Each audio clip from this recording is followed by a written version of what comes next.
दोस्तों, जब भी आप किसी हिंदू लड़की की शादी में गए होंगे तो आपने वहाँ पर किसी न किसी को कन्यादान राशि लेते हुए देखा होगा और आपने भी अपने जीवन में कभी न कभी तो कन्यादान राशि दी होगी।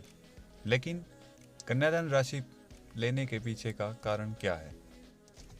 दरअसल दोस्तों, इसके पीछे कोई पौराणिक या वैदिक कारण नहीं बल्कि सामाजिक और भावात्मक कारण है।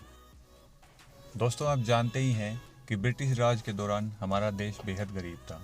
लोगों को अपनी दैनिक ज़रूरतों को पूरा करने तक के लिए बेहद संघर्ष करना पड़ता था। ऐसे में जब किसी के घर परिवार में शादी होती थी तो उस परिवार के पास शादी के खर्चों को पूरा करने के लिए ज़रूरी रकम नहीं होती थी। शादी ना टूटे इसलिए उस परिवार के आसपास के गांव मोहल्ले के लोग लड़की की शादी के लिए कुछ राशि दान करते थे।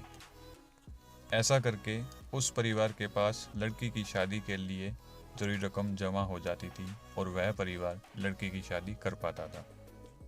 सामाजिक एकजुटता की यह मिसाल साल दर साल अपने आप को रिपीट करती चली गई। अब स्थिति यह हो चुकी थी कि यह एक परंपरा का रूप ले चुकी थी। अब स्थिति यह है कि कन्या का परिवार आर्थिक रूप से कितना भी संपन्न क्यों ना हो, कन्यादान की परंपरा को एक पवित्र रस्म समझकर निभाया जाता है।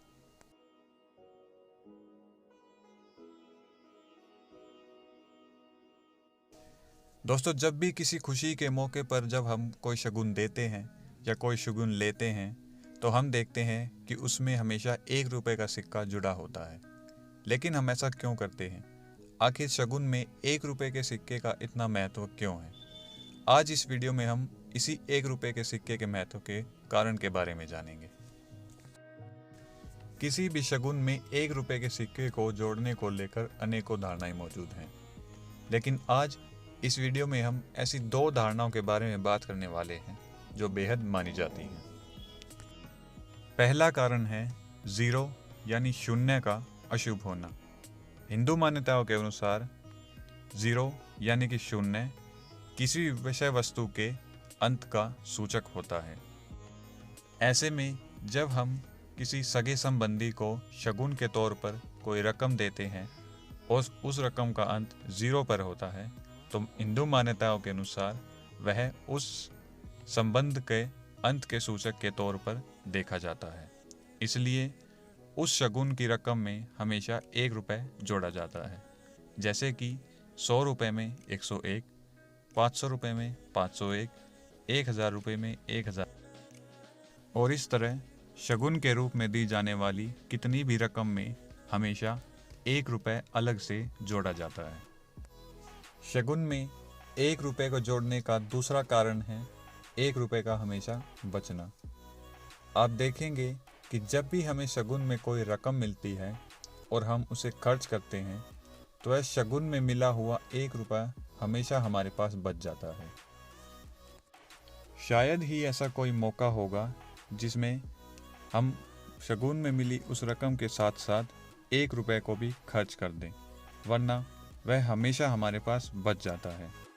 हमारे बड़े बुजुर्ग शगुन में 1 रुपये को इसलिए जोड़ते थे ताकि सारी राशि खर्च करने के बावजूद वह 1 रुपया हमेशा हमारे भविष्य के लिए हमारे पास जमा रहे।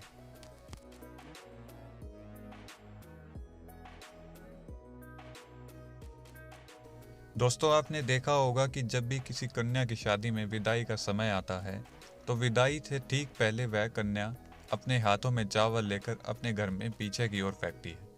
लेकिन वह ऐसा क्यों करती है? आखिर इस खास परंपरा के पीछे का कारण क्या है? आइए जानते हैं। हिंदू धर्म में महिलाओं को लक्ष्मी का रूप माना जाता है और आप जानते ही हैं लक्ष्मी धन और समृद्धि का प्रतीक होती है। इसलिए एक परिवार से संबंधित कन्या उस परिवार की धन और समृद्धि का प्रतीक मानी जाती है।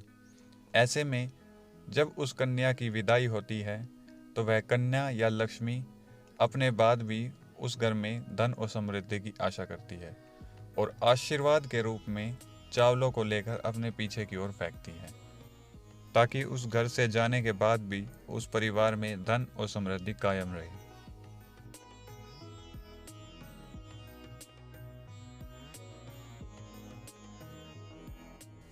दोस्तों, किसी भी शादी में एक दूल्हे की पोशाक का सबसे महत्वपूर्ण अंग उसका सेहरा होता है।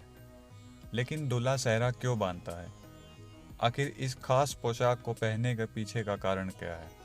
आइए जानते हैं इस खास परंपरा को निभाने के पीछे के कारण के बारे में। दोस्तों, सेहरा सीधे तौर पर सम्मान और शौर्य का प्रतीक होता है।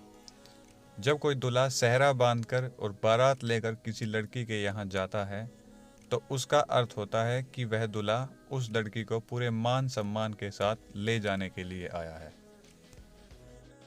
तो दोस्तों, ये थी शादी में कुछ खास परंपराओं को निभाने के पीछे के कारण। तो आशा करता हूँ कि ये वीडियो आपको पसंद आई होगी। Thank you for watching.